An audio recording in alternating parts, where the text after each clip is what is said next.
Več tisoč ljudi pa je v lepem vremenu obiskalo Prešernovo rojstno vrbo. Še več jih je privabil tradicionalni Prešernov smen v Kranju, kjer so se znova vrnili v Prešernov čas v prvo polovico 19. stoletja. Tam je bila tudi Špela Bezjak.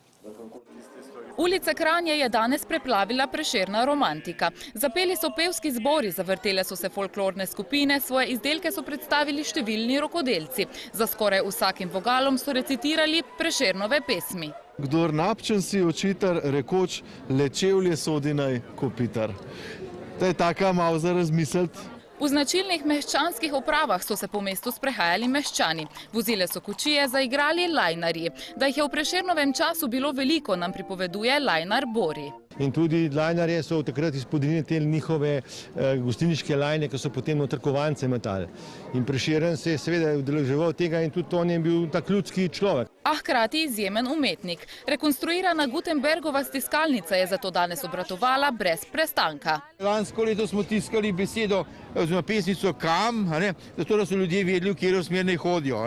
Malo za šalo, malo za res. A dejstvo je, da tudi na 170. obletnico smrti o Francetu Prešernu pravzaprav ne vemo veliko. Najbolj me presuni mit, da ljudje mislijo, da je pijan pisal pesmi. Pijan tega ne može delati. Ženske so ga noro radi imele. On pa zaljubljen samo v eno ozaliko in zato je vsako grobo zavrnil. In so rekli, taj pijanc. Bil je rok zvezdnik 19. stoletja, so Prešerna danes povzeli v vrbi, zibelki slovenske kulture. Sama povezava z vrbo je res tisto rojstvo in pa prvih 7-8 let njegovega življenja. Čeprav se je v rodno vas le redko vračal, pa Gorenjske nikoli ni zares zapustil.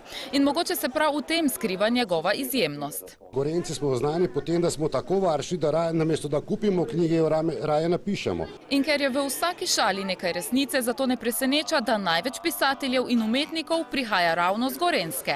Glej, ta naš svet, tako je lep, tot lepe sanje. In čeprav največji kulturni praznik obeležujemo na dan smrti največjega slovenskega pesnika, smo se na lastne oči prepričali, da je ta živ kot še nikoli prej.